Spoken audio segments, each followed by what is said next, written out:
Yes, saffron is my favourite colour എന്ന് പറഞ്ഞിരിക്കുന്ന ആളുകളെയൊക്കെ നമ്മൾ ഈ ദിവസങ്ങളിൽ കണ്ടല്ലേ. പക്ഷേ നമ്മുടെ ഇന്ത്യൻ ഹോക്കി ടീമിന്റെ ജേഴ്സി ശ്രദ്ധിച്ചോ?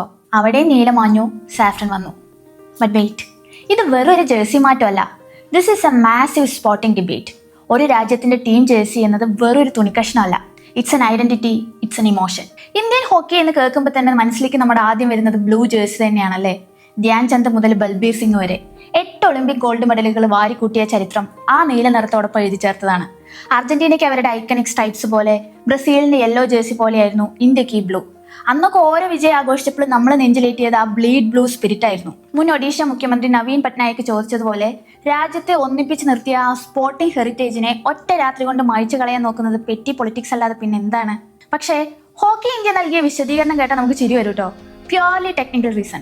അവർ പറയുന്നത് ഇപ്പോഴത്തെ ഇന്റർനാഷണൽ ഗ്രൗണ്ടുകൾ ഫുള്ള് ബ്ലൂ സിന്തറ്റിക് ടർഫ് ആയതുകൊണ്ട് ബ്ലൂ ടർഫിൽ നീല ജേഴ്സി ഇട്ട് കളിച്ച കളിക്കാരെ പരസ്പരം കാണാൻ പറ്റില്ല അത്രേ.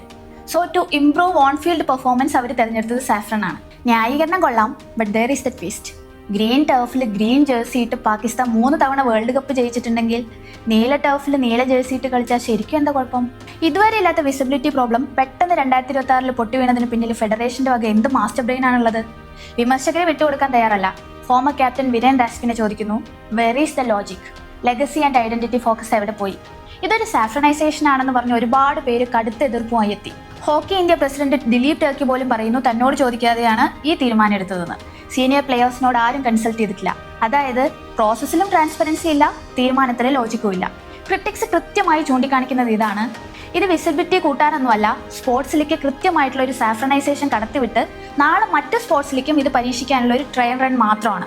ചരിത്രവും ബ്രാൻഡ് ഐഡന്റിറ്റിയും മാറ്റിമറിച്ച് ഇല്ലാത്ത ടെക്നിക്കൽ റീസൺസ് തള്ളിമറിക്കുമ്പോൾ it is clear as daylight. ഇത് കായികപരമായിട്ടുള്ള ഒരു തീരുമാനമല്ല, അതിനപ്പുറമുള്ള ചില അജണ്ടകളാണ്. കാരണം ചിലപ്പോഴെങ്കിലും a colour is never just a colour. അതിന് പിന്നിൽ ഓർമ്മകളുണ്ട്, ചരിത്രമുണ്ട്, അഭിമാനമുണ്ട്, ശബ്ദമുണ്ട്, ആൻഡ് ചിലപ്പോഴൊക്കെ രാഷ്ട്രീയം. Do you support this shift from blue to saffron? What is your take?